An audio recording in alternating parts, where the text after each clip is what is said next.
നമസ്കാരം. നമുക്ക് ഇന്നത്തെ മലയാളം PYQs നോക്കാം. ശരിയായ പദം കണ്ടെത്തുക. ഇതിൽ ഓപ്ഷൻ എ ആണ് ശരി, മിഥ്യാധാരണ. അടുത്തത്, വസ്ത്രത്തിൻ്റെ 4 മൂലകളിൽ ഒന്ന് എന്ന അർത്ഥത്തിൽ ഉപയോഗിക്കുന്ന വാക്കേത്? കോന്തല. കോന്തല എന്നതാണ് ശരിയായ ഉത്തരം. പദം പിരിച്ചെഴുതുക. പുൽക്കരൽക്കൂട്. പൊൻ പ്ലസ് കരൽ പ്ലസ് കൂട് ആണ് ഉത്തരം. പൊൻ എന്നത് ചേർത്ത് എഴുതുമ്പോൾ പുൽക്കരൽക്കൂട് എന്നാവുന്നു. പ്രഭാവം എന്ന വാക്കിൻ്റെ പര്യായങ്ങൾ ഏതെല്ലാം? ശക്തി, മഹത്വം, മഹിമ എന്നിവയാണ് പ്രഭാവം എന്ന വാക്കിൻ്റെ പര്യായങ്ങൾ. അർത്ഥിയുടെ വിപരീതം എന്ത്? അർത്ഥിയുടെ വിപരീതം പത്യർത്ഥിയാണ്. PSC എന്തുകൊണ്ട് അത് ഡിലീറ്റ് ചെയ്തെന്നറിയില്ല. ധനാശി പാടുക എന്നാൽ അവസാനിക്കുക എന്നാണ്.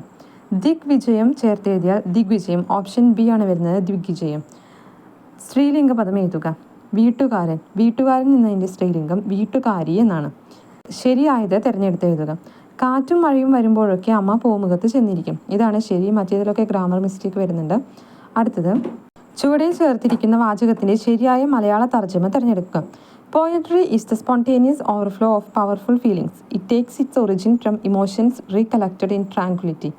ഇതിൻ്റെ ശരിയായ ഉത്തരം വരുന്നത്, പ്രശാന്തതയിൽ അനുസ്മരിക്കപ്പെടുന്ന നൈസർഗിക വികാരങ്ങളുടെ അനർഗള പ്രവാഹമാണ് കവിത എന്നാണ്. അനർഗള പ്രവാഹമാണ് കവിത എന്നാണ്. Option C. അടുത്തത്, ശരിയായ പദം കണ്ടെത്തുക. ഇതിൽ അതിഥി എന്നത് ഓപ്ഷൻ സി ആണ്. തിഥി, അതിഥി. ഇതാണ് വരുന്നത്. തിഥി നോക്കാതെ വരുന്നവൻ അതിഥി എന്ന് പറയില്ല. അപ്പോൾ തീയതിയിലെ താ ആണ് വരുന്നത്.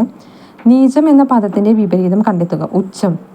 ഉച്ചമാണ് നീചത്തിൻ്റെ വിപരീതം. നമ്മൾ ഉച്ച നീചത്വങ്ങൾ എന്ന് പറയാറില്ലേ. കാലത്തിന് യോജിച്ചത് ഒറ്റപ്പദം ഏത്? കാലോചിതം എന്നാണ് കാലത്തിന് യോജിച്ചത്. രക്തം പര്യായ പദം ഏത്? രുതിരം. എള്ളുകീറുക എന്ന ശൈലിയുടെ അർത്ഥം എന്താണ്? കർശനമായി പെരുമാറുക എന്നാണ് എള്ളുകീറുക എന്ന ശൈലിയുടെ അർത്ഥം. സിംഹി എന്നതിൻ്റെ പുല്ലിംഗ പദം ഏത്? സിംഹം. സിംഹത്തിൻ്റെ സ്ത്രീലിംഗ പദമാണ് സിംഹി. പ്രൊബേഷൻ എന്ന ശരിയായ മലയാള പരിഭാഷ ഏതാണ്? നിരീക്ഷണ ഘട്ടമാണ്. പ്രൊബേഷൻ പീരീഡ് എന്നൊക്കെ പറയുന്നത് കേട്ടിട്ടുണ്ടല്ലോ. വരികെടോ പിരിച്ചെഴുതുക. വരിക പ്ലസ് എടോ ആണ് വരികെടോ. പൂജക ബഹുവചനം ഏതാണ്? വൈദ്യർ. വൈദ്യറാണ് പൂജക ബഹുവചനത്തിന് ഉദാഹരണം. വിൻ പ്ലസ് തലം ചേർത്തെഴുതിയാൽ വിൻതലമാണ്. വിൻ പ്ലസ് തലം. അപ്പോൾ ഇന്നത്തെ ക്വസ്റ്റ്യൻസ് ഇത്രയേ ഉള്ളൂ. Okay, thank you.